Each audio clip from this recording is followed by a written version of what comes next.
قزلەر بکەم قزلەر دیەکی زۆر خۆشە توێشی تۆزێ تاریکوینی هەیە چۆنی قوربان حاڵە باشە جەنابی چی بوو ڕحیم بدەنا برای گەوری حاڵتان باشە کاکە باشی تۆ باشی دوکانی تۆیە کاک ڕحیمە تۆ چیەگەی جەشت شت ئەمە لێرە باخشتی هەیە دەوەڵەوە ئێنامانە یەکەم دەست نەکەوتووە ئەمە سێڕبعی کە بەئینجاوتان ئەپیاوەش هارەزایەتی دەست کاک ڕحیمەت چۆنە ئەم دوکانانەی ئێوە لێرە سوودی هەیە مەبەستم تەنا بۆ دێکەنانی بۆ دەور ئەم ڕێگا و بان باشە شتێکی لەبیرە ناگاتەوە فکرەی دانانی ئەم دوکانانە چی بوو ینی لە کات ئەو فکرەتان بۆ بوو دوکان لەسەر ئەم جادەدانین ئەمە لە 2012 2012 وردە دەکە خەڵک پارە هەیە بۆ باخی دروستکردنی لەگەڵ جادەکە لەگەڵ جادەکە قیر نەبوو کاتە جادە هەر نەبووێرە هەر نەبوو جادەگە بەناو دێکەیە ڕووی دوکانەکەم لەسەرەوە لە پەنا مزگەوتەکەیە واستەوێرە ئەی دەمێکە دوکاناری بەڵێ لە ساڵی چەندەوە نەوەهشتەوە لەنەوەشتە دوکانە پێشتە دوکانی نەبووە لەنەوەشتەوە دوکان مەبوو بەس دوای 4 ساڵ وازێنان لە دەستم پێکردا باش دوکانناری کۆن لێرە چێ بووە لە سەردەمی هەشتاکان و هەفتاکان و هەشتاکان وڵای کاکدەلالێکمانە بوو خۆ ئافریکانەوە بوو ئەو دوکانێ بوو بەڵێ پێشترەوە بوو بەقاڵتانە بووە بەقاڵمان نەبووە باش کاک ڕحیم دەست خۆش بە قساکەنە بەس لە خزمەت دەست خۆش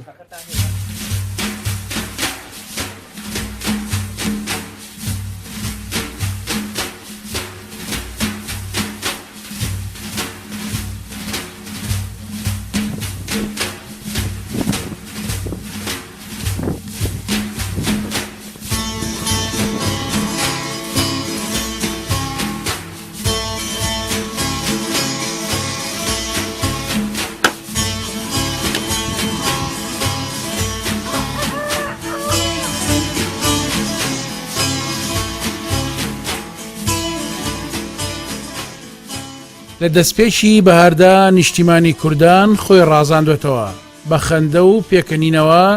ئامێزی بۆ گەشتیاران کردوێتەوە ڕوو لە هەر لایەک دەکەیت باوەشی نیشتیمان گەرمە و کەشێشی ئارامی ڕەخساندووە بەڵام مەفسوس ئەوە ئێمەین دەربەزنین لە بەخشەکانی سروشتی جوانی کوردستان دوای تێربوونی بینایی لە دیمەنی دڵڕفێن و پڕبوونی سینە لە هەوای پاک و باگراوی بوونی بیستن لە ئاوازی قەشەنگ کەچی پاداشتی ئێمە کۆمەڵێک پاژماوەی مەترسیدارە کە وەک مۆتەکە لە ملی سروشدا ئاڵێن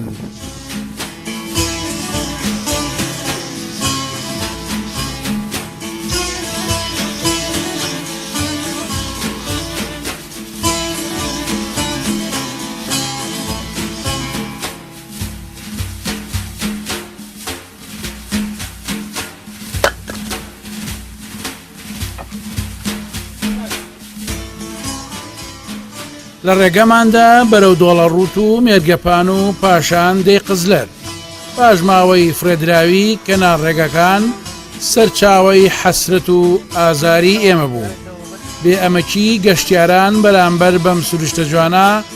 دەیان و سەدان پرسیاری لە لای ئێمە خوڵقان ماڵی مرۆڤتەنە ئەو پارچە زەویە یاخود ئەو چوار دیوارە نییە کە تیایدا ئۆقرە دەگرێت بەڵکو پارچە زەویەکی گەورەترە کە لە چوارچەوەی سروشدا بەرجەستە ئەبێ و دەبێ وەک ماڵە بچووکەکەی خۆمان بیپارێزین هەر بەدەم ڕێگەوە ئاوەتە خواز بووین هۆشیاری و بەرپرسیارەتی تا چێمە بەرامبەر بە سروشت و ژینگە بگاتە ئەو جێی کەماڵی خۆیەتی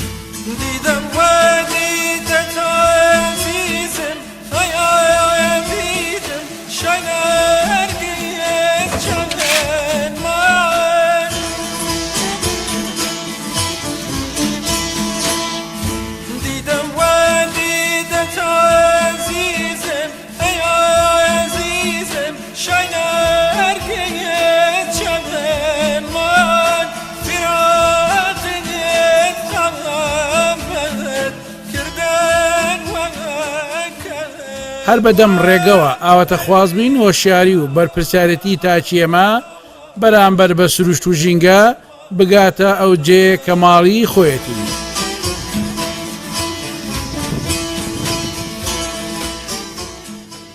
قزلەر هەواری ئەم جارەی دێبەدەیە نیازمان وایە مێژووی دێ و بەسەراتی شێخ عەبدولعەزیزی قزلەری و هەموو ئەو پیرانەیە کە ئێستا گۆڕەکانیان لە دەوروبەری دێدان هەڵدەینەوە.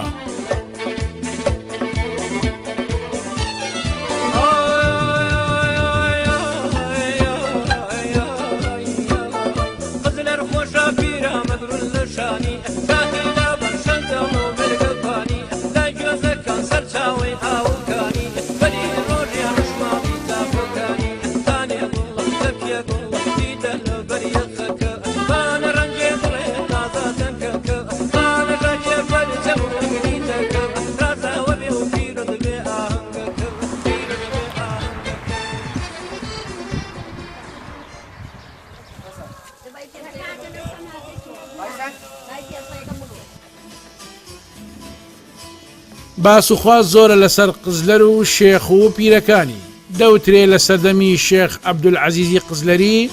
چەند موعجیزەیەک ڕوویداوە. دەڵێن شێخ ئانیشی خستە سەرزەوی و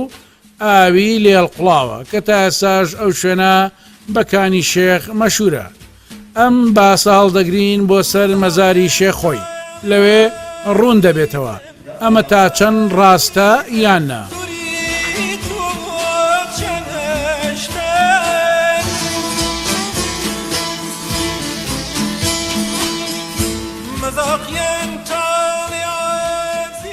قزلەر بە قەتپاڵی شاخە ڕەشەوەیە و مێژوویەک لە بەرخۆدانی هەیە. کچان سمبولی بەرگری و مانەوەی ئەم دێن لە قۆناغەکانی مێژوودا. لە کۆندا جەندرمەکانی عوسمانی و تورکی داگیرکرد دەیانەوێت قزلەر داگیر بکەن و دەستگیرێژی بکەنە سەر ناموسی کچ و ژنەکانی. بەڵام کچانی دێ لێیان دێنە دەست و وانەیەکی مێژویان پێدەدەن کە تا ماون لە یادی نەکەن. ئیدی لەو ساتەوە دێکە دەبێتە نمونەی ئازاتی ئافرەتانی کورد و ناوی دێکەش لە قەتپاڵەوە دەبێتە قزلەر.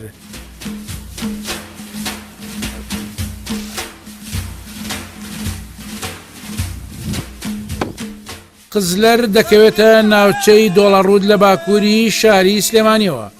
لە ڕووی جوگرافیەوە سەر بە سنووری ناحەی بەکرەجۆیە. سەیرانگای مێرگەپان لە باکووریەوە دێی چۆخماخیش لە باکووری خۆرەڵاتیەوە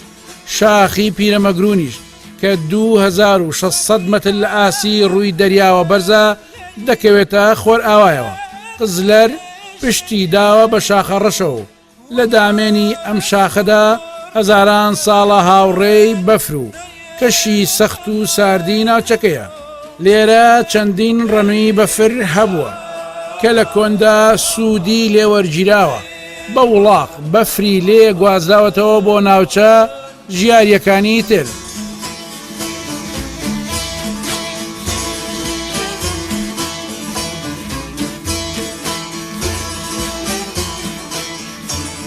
لە تەنیشت سلێمانی قزلەر لێوان لێو لە جوانی شاخی پیرەمەگرون کەوتۆتە ئەو شانی و شاخە ڕەشیش پشتی گرتووە. ئێمە گرنگ بوو بەلامانەوە سەردانی قزلەر بکەین چونکە دەزانین قزلەریەکان هەم وەک شاخەڕەش بەهێزن و هەم وەکو پیرەمەگرون سەربڵندن. بۆیە دێبەدێمان هێنا ئێرە تا لەگەڵ سەربڵندەکانی قزلەر گفتوگۆ بکەین.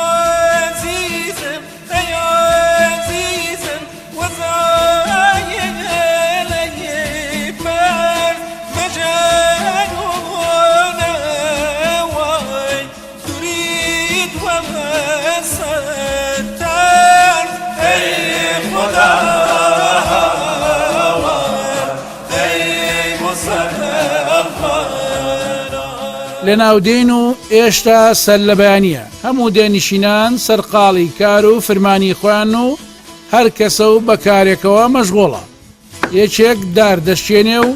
ژنان هێشتا لە کار و فەرمانی بەیانی لێ نەبوونەتەوە. ئۆتۆمبیلی سەوزەواتیش هاتووە و هەریەکە و بەشی چەند ڕۆژێک پێداویستی دەکرێت. بۆ ئەمان ئەم جۆرە ئۆتۆمبیلانە گرنگە کە سەوزەوات دەفرۆشن چونکە وە خۆیان دەڵێن زۆر شتیان لە کۆڵ دەکاتەوە.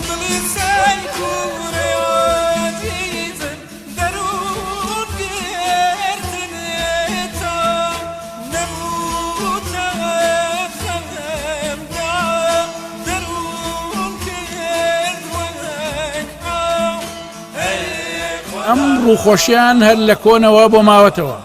لای هەر کەسێکیان بوەستیت بە قسەی خۆش و نوکتە دەتخاتە پێکەنین وەک کەمیشەش خەڵکێکی میوان دۆست و خۆش مەشرە بن.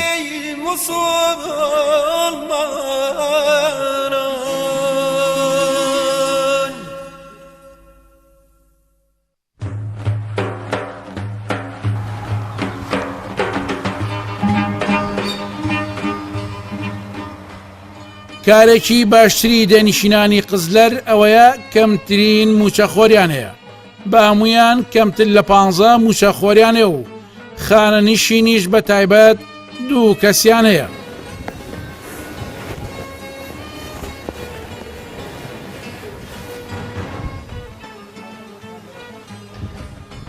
وەک پێشینانیان باسییان کردووە دێقەتپاڵ واتە قزلەرەکە ئێستا لە پێشداینەوە دروست کراوە. زەمانێک ئەم دەیە زیاتر لە 600 ماڵ بۆ و لە هاتنی سوپای ئیسلامیشدا بەرگریەکی بێوێنەیان کردووە بە پێی ناوی ئەو کەسانەی کە ئێستا گۆڕەکانیان لەوەیە ئەم دەیە لە پێش ئیسلامدا لەسەر ئاینی زەردەشتی بوون چونکە گۆڕی پیر ئەلیاس و خات و سارا و پیر یعقوب و پیر خدر و چەندین پیری تر لە دەوروبەری دێکەدان وەک باسیش دەکرێت ئەمانە ئێستا بە پیاوچاک ناو دەبرێن چونکە وەک دەڵێن لە شەڕی ئیسلامدا شەهید بوون و چەند گۆڕێکی تری لێیە کە مردوەکانی لە ناو گۆزەدا خراونەتە چاڵەوە. دەوترێ قزلەر بەهۆی بوونی چەندین پیاوی ناودار و خانەدان تەنها دێبووە کە کێشەی تێدا ڕوونەداوە.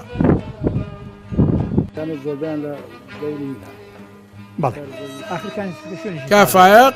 کەمێک لە مێژووی دێ دەزانێت بابزانین ئەو چی لەسەر دێ و کەسایەتیەکانی دەڵێ. شەکی بە خێراتین کەناڵەکەتانەکەم بۆ یەکەم عادی خۆ لای هیوادارم ئەمە دو سەردانتان نەبێ داوا لە هەموو کەناڵە بە ڕێزەکان جوین کە لە یادمان نەکەن کە ئەم دێە وازم باسی نەکەین باشە کە مێژووی چەند دژوار و تاڵ بووە لە هەموو شۆڕشەکانە باسیێوان ناکەین وەکو تاریخی دیەکە ڕەنگە زانیاری دەقیقمان نەبێ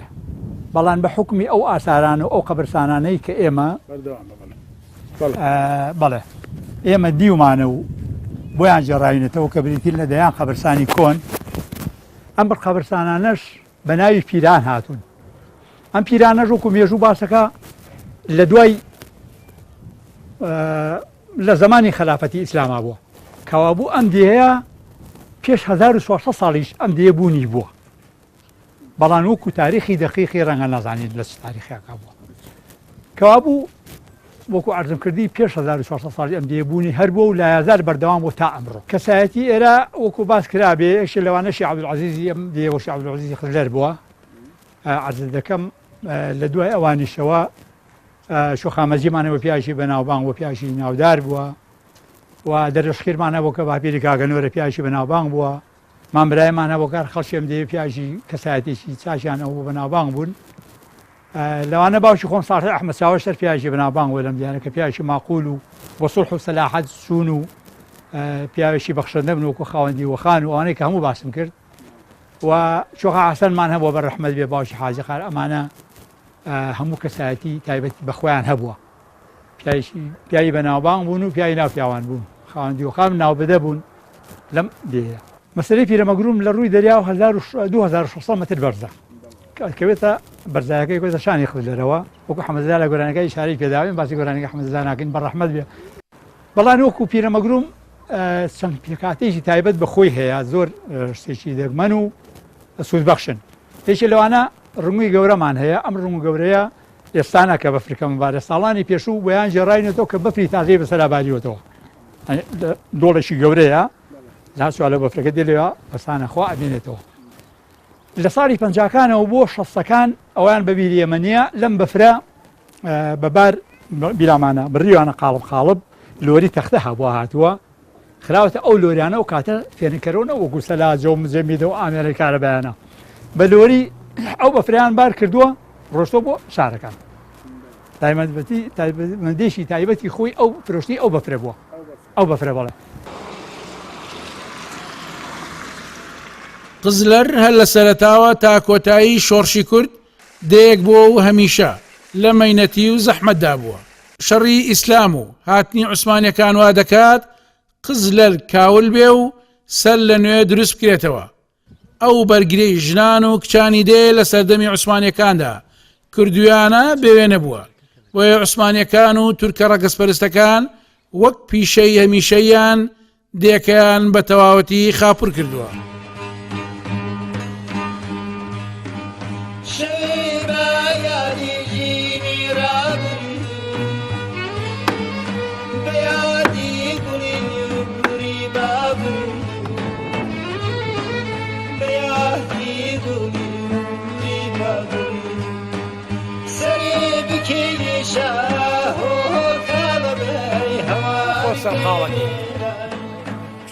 پیاوێکی بە ساڵاچوو لە ڕوخسار ماندوو دیار مام شەریف سەرقاڵی کار و فرمانی خۆیەتی من لێی نزیک بوومەوە بەڵام ئەو لای خۆیەوە بڕیاریداوە بۆ هیچ تەلەڤیزۆنێک قسە ناکات چونکەوە خۆی وتی ئەوانەی بە شیری بزنەکانی من پێگەیشتن ئێستا بوونەتە فیرعەون لێمان ئەو لە قسەکانیدا بە شێوەیەک تووڕە بوو ڕێگەی نەدەدا باسی حکوومەتی کوردیش بکەین وەک ئەو وتی باسی شتێک مەکەن کە نییە مام شەریف و پورەفەمەی خێزانی بە هەمان شێوەی یەکتری گلەی و گازندەیانە بوو لە بەڕێوەبردننی ئەم مەرێمەدا با پێکەوە گفتوگۆی پیاوێکی ماندووی دێنشین ببینین حاڵە باشی وەزت باشە بۆ خۆ سەرقاڵەکەی چۆنی حاڵت وەز باشە سەلامت بیاخە نەخۆشی نەخێ نەخۆش ئینشاڵڵا نەخۆش ناوێت ئەوە چیەکەی تا مردن کردن نازانی چیەکەم جوزانم خەریک تەنەکە و بەرمیل من لە هەنە کات خۆم شتیوام کردو ئیشم نەبووە بە خۆم بە شتێک و سەرقاڵ کرد ساعیشت دیوەتەوە من لە کا حاجی سەرچاوم کاکی مەڕ ڕوشتی هەیە تۆ حیوانشتان هەیە وڵاخمان هەیە نەختێک بەس حیوانی وردە نەماوە کەس حیوانی وردەی نییە پێم وایە کەس نیێتی مەجال نەماوە مەجالەکە کورە زەلام نەماوە کاکی پێشمەرگە و کاکی مەکتەب و کاکی ئەمانە مناڵیان نەهێشتوتەوە وازە کەس ئاژەڵداری ناکە بەچی بیکە ئەم من پێمەکرێ ناوەڵە ئەیدەکی بیکە کاکە ئێمە ئەلە حەوشە بەخواوە ئەو کەیلە ئەوە تەسویریکی بۆ بکە بەخوا لەوێ حەفتا سەر مەڕ و بەرخم تێبەرداوە حەفتا سەر بەخوا بە یەکەوە لەوێ ئێستا چەند مانگادەیە وڵا دووسەیەکمان هەیە لەخوا بە زیابێ کە حاجی ئەوەی کە ئەڵێ حەفتا سەر ئەو کاتە ئەشتوانی ئەمە نەمتوانی چاوم لە مناڵ نەبوو ئەو کات ئەو کاتە حەفتا سەر هەم مەسەن خوشیانی ئێرە بۆ ئێرە حەفتاسە کەم خۆ زۆر نی حەفتاسە ئێرە کوێستانەکەی وایە بۆ ئێرە گەلێ زۆر بوو چونکە هەموو شتێکی خۆشتی پێدابی نەکرد هەموو شتێکی کورە هەزار پێشمەرگەمان پێ بەڕێک هەچی ئەم مەسوولانە کێسە ئەم زێمانیەکەن هەر هەمووی بەو نانەی ئەو نانی خەڵوزی من و نانی ئەو حیوانانە ئایسابوون بەو پیاوە ئەو با پێ بڵم خوای زانێەوە مەلازان لەگەڵایە هەتا سەر تاقە پرسێکمانە من ئەو پێش دوو بە دوانە ژورا کەوتویت خاڵە شەریف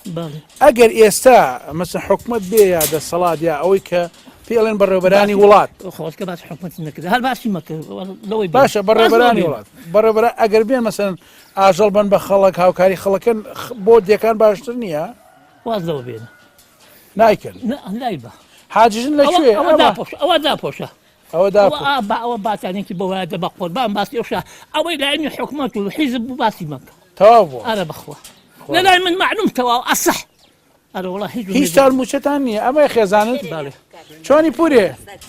وەز باشە ئەحواڵت ئەو گوێم لێ بکتە حیزبی نێنەگی ها وەڵی هەر جوابشم نادانەوە ئێمە ئەرە خوا ئایزانی من لەگەڵ خزمەتکاری پێڵاوەکانی ئەوم من لاخەمان بە حیزبیشتۆ نیست کتی حیزبی نینەگینە والله هەڵ لا دوابم والله نادانەوە حزبی بەو سوای ئەو با پێ بڵێ زووکێ با پێ بڵێن هەر بە تەواوی دڵم تەواوە لەگەڵ ئەو حسابەیە ئەرە خوای زای ها مەڵێ حەقتە تۆ حەقەکەی چی تۆ ئەزانی چ بکرد وەڵڵاهی بە پێنج دێبەقە من ئەزر نەکێشەوە خوا ئاگایرێ بۆ سەرەوە باشە ئەشکرێ لاانە من نوانم لە ماڵتا خواردم نەخواردوە کەس نەخواردوە ناڵم نامداوە بە کەس نانم بە یەک بەشەر نەداوە ئەوە بیا پێ بڵێم سەر ئەو چاوانم خوای بەخێر سەر ئەو چاوانم خوای بەخێر زۆر بەخێر بێت سەر چاو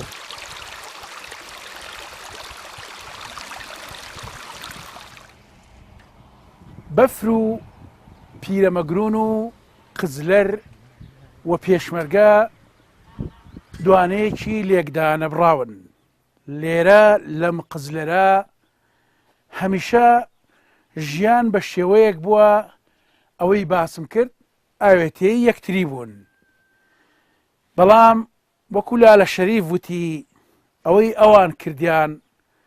کەس نەیزانی بۆ چێ بوو ئەوانەشی پێگەیشتن لە شیری بزنەکانی ئەوان و نانەڕەقەکەی ئەمانەوە پێگەیشتن بەڵام لالە شەریف بە تووڕەیی وڵێت باس حکومەتێک مەکە کە بوونی نەبێ خان و قوڕەکانی ئەمان کە ئێستا وردە وردە بەرەو نەمانە چێ میوانخانە و شوێنی حەوانەوەی ئەوان بووە بەڵام بۆ دەبێ لالە شەریف و هەموو لالە شەریفەکان ئەو گلەیە بکەن کە ئێستا هەیانە کە دەبوو نەیان بێت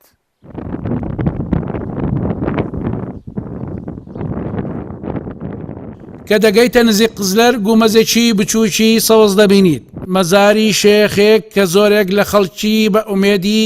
حاصڵبوونی مرازیان سەردانی دەکەن وەک باسیش دەکرێت ئەم شێخە دۆستی شێخ ئیسماعیلی ئاوەڵان بۆ و پەیوەندیەکی کۆمەڵایەتی و شێخایەتی تند و تۆڵیان هەبووە شێخ عەبدولعەزیزی قزلەری ئەو پیاوەی بۆتە مێژووی دێ و زۆرێک لە خەڵکی تا ئێستاش سەر گروشتەکانی دەجێڕنەوە بۆیان باسکردین لە تەنیژ مەزاری شێخەوە دارگۆیژێکە بووە کاتێک پێشمەرگە هاتوونەتە قزلەر بۆ ئەوەی پارێزرابن هەرێکێکیان پارچەدارێکی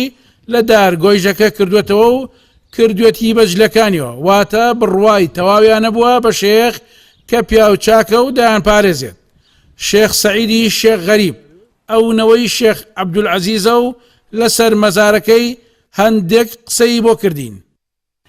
سەرگوروشتەی ئەم شێخ عەبدولعەزیزی قزلەرە چییە؟ وەڵی شێخێکی زۆر مبارەک بە و خەڵک شتیان لێ دیوە من قەدیمەکان ئەڵێ مەڕی ئاوایی ئەلێرە مۆڵیوە زەلام هاتۆ بۆ دزی تەماشای کردووە هەر ئەی لەبێ قشپلەکەی لێ بووە کە ڕەتێکی کە هاتوون چاویان چۆر بووە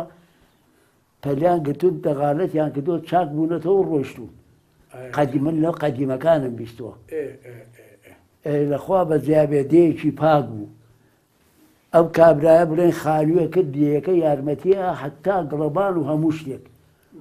ئێوە نەوەی شێخ عەبدولعەزیز بەڵێ ئەم پیاوە لە کۆن و لە چۆ هاتووە وەڵی لە کۆنەوە بۆوان لە ئێران و ئاانەوە هاتووە بەخوایتر بۆوە نازانم چێ دی ئاوادان کردوێت چێ قزلەری ئاوادان کردوێت وەڵی قەدیمەکان ئاوادانیان کردوێتەوە ئەوانەی زەمانی پیاوەیەکێک بۆ لەوانە بەڵەیەکێ بۆ لەوانە ئەوانەی قەدیم بوون ئاوادانیان کردوێتەوە باسی شێخ ئیسماعیلی ئاوەڵانت کرد بەوە فەرموو بووی شێ عەزیز ئەوە من هاتم بۆ خزمەتت بە سواری هەژدیها ئەمیش دەنگی لە دیوارەکە کردووە دیواری کردووە ڕۆیشتۆ لەولا ئاوایەوە خۆ هەمۆزانت کانیەکە توێتی تینومە تۆ من حومەریە بەزی تۆ حومەریە من حومەری نییە من ڕۆح لەبەرە تۆ ڕۆح لەبەر نییە توێتی تینومە ئاوای کردووە ئێستا ئاوەکە حازر هەیە کانی شێخی پێڵێت ئەمە ئێوە بڕاتان بەم جێرانەوە هەیەیانی کاکە تەبعەنەمە لە قەدیمەکانەوە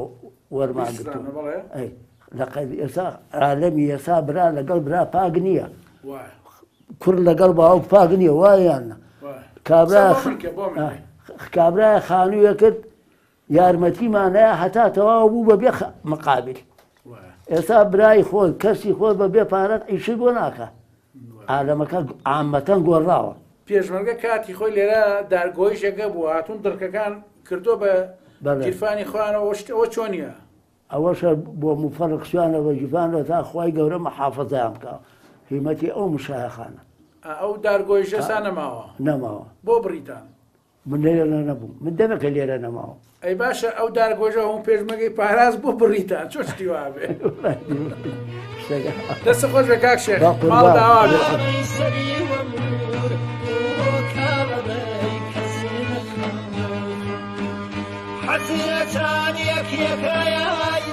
لە ڕووی جوگرافیاوە هەڵکەوتێ دێ زۆر قەشەنگ و سەرنجڕاکێشە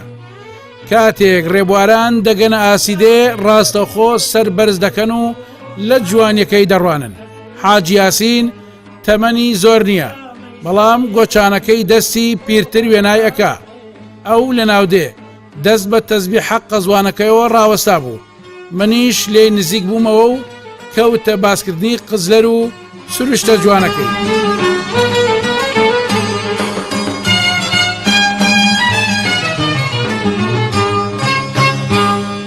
کاک حاجی جان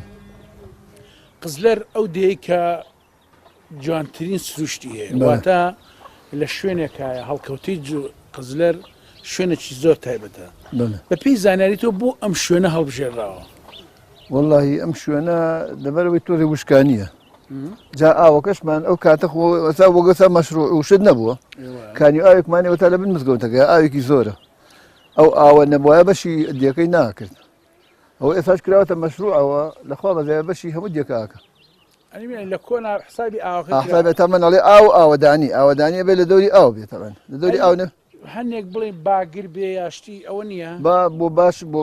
ڕەشە باش کەمێکرێتەوە کەمێکرێتەوە بڵێ خۆی ئەم قزلەرەی ئێمە کاتی خۆی ئەمە تورک ناویناوە کاتی خۆی ناوی قەتباڵ بۆ لە قەتباڵ بەس کە تورک هاتۆ ناوەکەی گۆڕیەوە نەوەمە ناوێکی تورکیە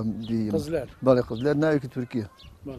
ینی پێش قزلەر قەتپاڵ بوو بەڵێ هەردێ بوو بڵێ لێرە بنەماڵەکان چێن کە حاجی بنەماڵەکان وڵاهی جافی لێە شێخی لێە مسکێنی لێە ئەم سێ بنەماڵی لێ ئەم سێ ئەشرەتە واتە جاف و شێخ و مسکێن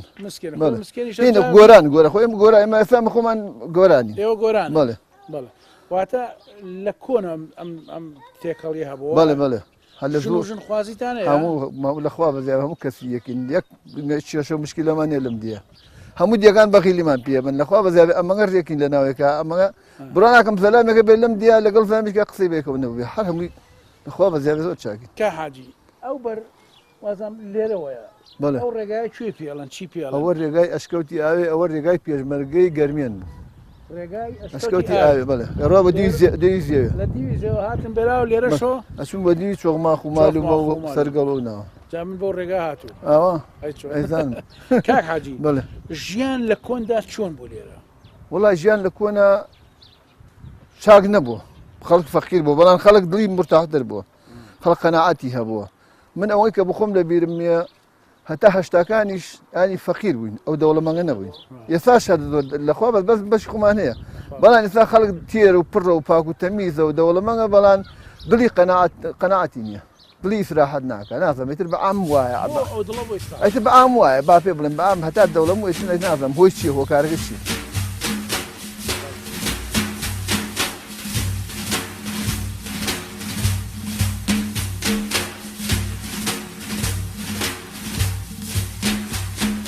قزلەر ئێستا زیاتر لە 90 خێزانی تێدا نیشتەجێیە ئەوەی سەرنج ڕادەکێشێت زۆربەی زۆری زەویەکانی ئەو ناوچەیە و نزیک سەیرانگای مێرگەپانیش هەموو تەلبەند کراوە و کراوەتە باخ و باخات واتە ئەگەر باخت نەبێت لە دۆڵە ڕوودا ئەوە بە زەحمەت دەتوانیت شوێنێک بۆ دانیشتن پەیدا بکەیت.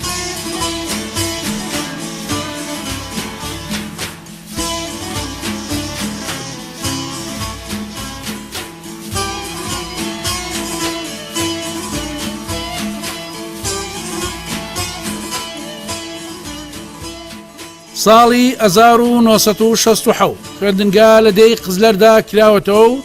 چەندین کەس دەم دێدا توانیوانە خوێندن بە سەرکەوتویی تەواو بکەن ئێمە چوینە لای کاگەنۆر و ئەویش بەم جۆرە قسەی بۆ کردی. زۆر قارەمان زۆر بەڕێ.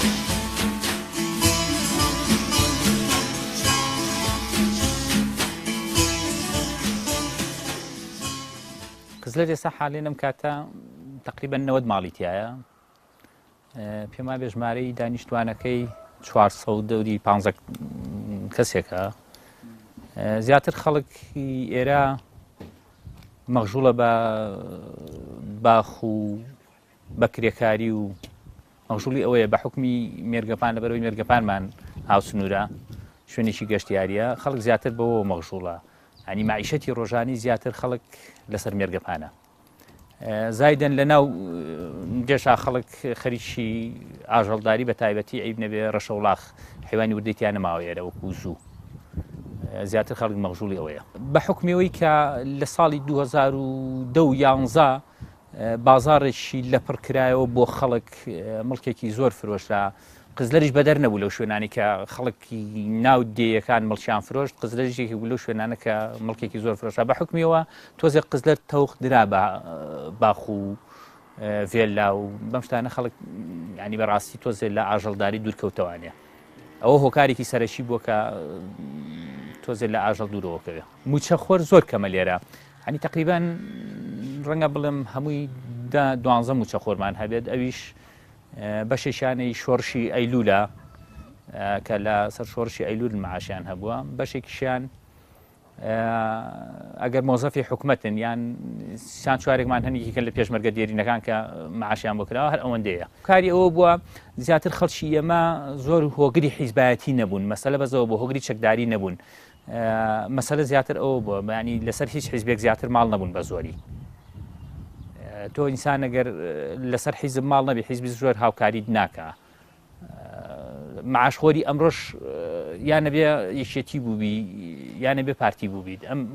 دوو تەرەفە معاشیان بۆ خەڵک بڕیوەتەوانێ سەردەمانێکیش بوو هەر ئەوان لە وڵاتەکە لە احتیماد لێرەکانە لە 100 لەسەر خۆیەتی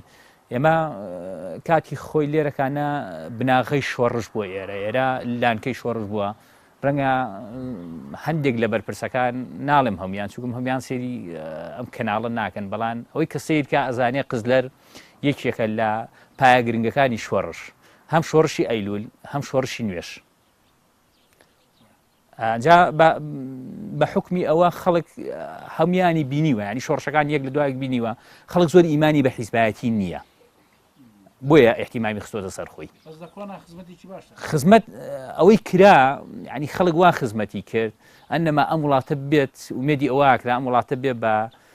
وڵاتێکی خۆشگوزەران بۆ خەڵک یەکسانی وڵاتێکی یەکسانی بێ بۆ خەڵک بەڵام مال ئەسەف ئەوەی کە ئێمە چاوەڕۆمانە کرد و خەڵکی ئێمە چاوەڕوانیە کرد ئەوە دەرنەچوو قزلەریەکان وەک پیشەی هەمیشەیان لە خزمەت میوان و ڕێبواران و پێشمەرگەدا بوون لە کاتی شۆڕشەیەک لە دوای یەکەکانی کووردا قزلەر لە دامێنی چای پیرەمەگروندا ڕێڕەوی پێشمەرگە بوو کاتێک لە دیوی زێویەوە پێشمەرگە دەهات بەم دیودا ڕوبەڕووی سەختی و ئاستەنجێکی زۆر دەبوونەوە بۆیە بە ناچاری لەم دەیەدا لایەنەدا و خەڵکی دێژ باشترین خزمەتیانەکردن بۆیە هەمیشە ژنانی دێ سەرتەنووریان گەرم بووە ئەمڕۆ پورە خاتون لەسەر تەنووری خۆیە وەک جاران میوان دۆست و خانەدان بە چەند کولێرەیەکەوە بەرەو ڕوومانات لەوێدا و لە نزیکبوونەوەی نیوەڕۆدا ئەم کولێرانە تام و چێژی خۆی هەبوو دەستە خۆش بە نعمەتی خۆیە کاکە کولێرە گەرم بەس دۆکەی نەخستانەوە نییە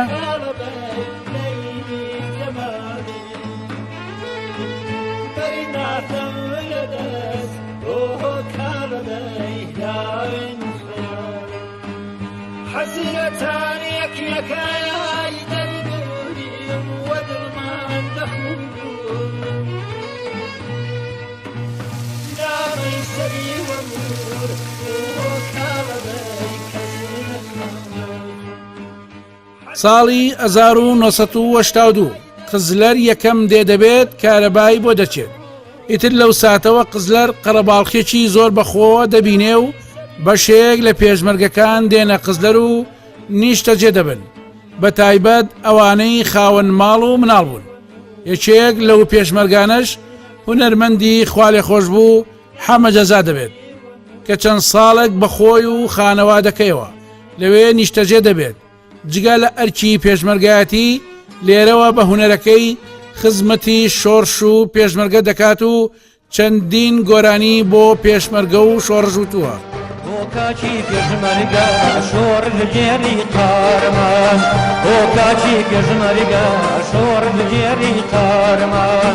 نای پیرۆزی تۆیە بۆ تەوێردی سەرێجبان نای پیرۆزی تۆیە بۆ تەوێردی سەرێجبان بۆ تەوێردی سەرێجبان. قزلەر چۆن ئەم شاخە پشتی گرتووە خەڵکەکەشی بە هەمان شێوە لە شۆڕش و پێشمەرگایەتی و کوردایەتیدا پشتی شۆڕشەکانیان گرتووە. دانیشتوانەکەی بە شێوەیەک ئاوێتە بوون لەگەڵ پێشمەرگەدا کە کەم ڕۆژە بووە میوانی پێشمەرگیان نەبێ. جگەلەوەش چەند ماڵێکی پێشمەرگەش لە دێدا حەوانەتەوە. ئەم شوێنە ماڵی هونەرمەندی خوالێ خۆش بوو هونەرمەندی گەورەی کورد کاک حەمەجەزای ڕەحمەتیە. ئەو لێرە ژیاوە قزلەریەکان هەتا ئێساش باسی یادگاریە خۆشەکانی حەمەجەزا و ماڵی حەمەجەزا ئەکەن کە کاتی خۆی لێرە نیشتەجێ بوو و هاتوون بۆ لای شەوانە دوور و درێژەکانی زستانیان لێرە بەڕێکردووە. لێرە چەندین گۆرانی خۆش و چەندین سرودی نیشتیمانی بۆ هێزی پێشمەرگەش وتراوە. زێدی حەمەجەزا سەردەمێک ئەمە بووە کە لێرەوە گۆرانی بە باڵای شۆڕش و پێشمەرگەدا وتووە.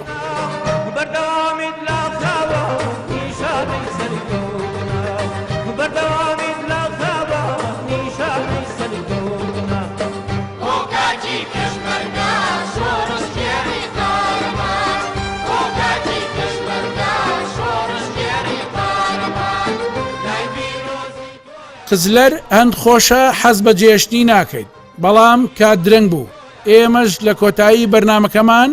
نزیک بووینەتەوە بۆ پشودانێکی کورد ئەچینە ماڵە بە ئەمەک و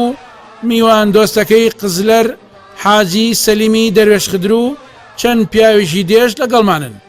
ئەوان کۆڕیان بەوتە و ئامۆژگاریە بە نرخەکانیان گەرم کرد و ئێمەش پەندمان وەرگرت.